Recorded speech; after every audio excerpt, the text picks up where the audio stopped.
Наша комнатка. Всем привет! У нас сегодня воскресенье, 4 июня. Я решила опять сесть сюда, какая есть, потому что что-то там морочится насчет этого макияжа, прически и тому подобное. Времени нет, да и желания, да и воды особо. Вот, мы живем вообще в полевых условиях, и это такой кайф.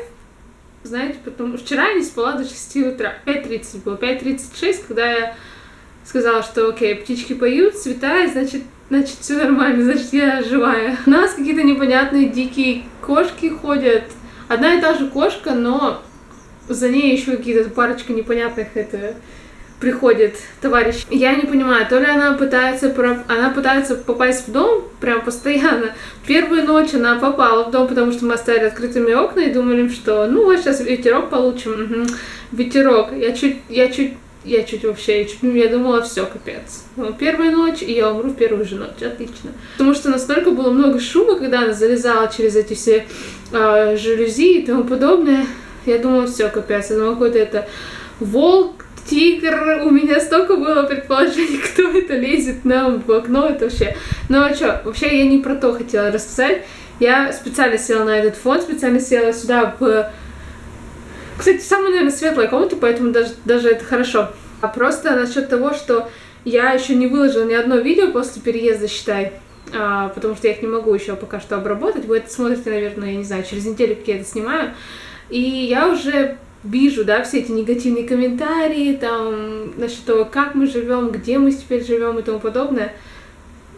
И мне все равно. Это так интересно, что мне вообще пофигу.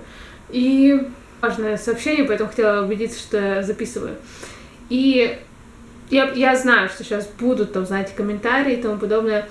Для меня это вообще не барьер получается, потому что я вижу какой-то результат, что будет дальше, да.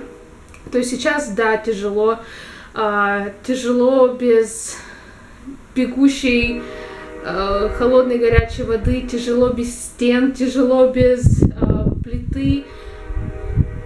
Но слава богу, да, все, еда есть, слава богу, тепло на улице, слава богу, в доме тепло, слава богу, у нас есть одежда, в которую... Спасибо, поезд.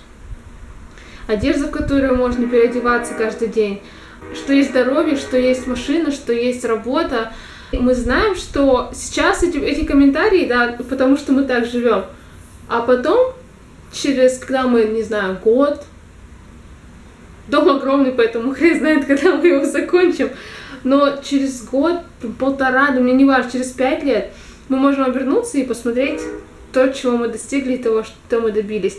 А те люди, которые писали комментарии, они так и будут сидеть и писать комментарии под нашим видео, под другим видео, неважно. Вот, поэтому просто хотела записать себе напоминание и вам всем тоже, что неважно, что о вас сейчас говорят, неважно, как вы себя чувствуете там в школе, да, то, что в школе, в универе, неважно, на работе, кто-то там издевается, говорит что-то, вы просто идите к своей цели и все. Соберитесь, тряпки. Какой ветер хороший. Вот, просто соберитесь и идите дальше, не обращайте на никакого внимания. Всем все равно. Так же, как, знаете, когда люди там боятся бегать по утрам или еще что-то, потому что, типа, машины видят их, там, люди видят. Эти люди видят вас в 2 секунды, и вы дальше. А вы в процессе работы над своим телом, понимаете? И не важно, что они о вас думают, не важно, что они думают о том, как вы выглядите. Концентрируйтесь на своей цели, именно на том окончательном результате, к которому вы идете, и легче будет жить. Вот. Так что я пойду на свою офигенскую кухню, проверю борщ, потому что вкусно очень пахнет, надо помешать его. И вот, и через часик просто хотела записать обязательно такой себе маленький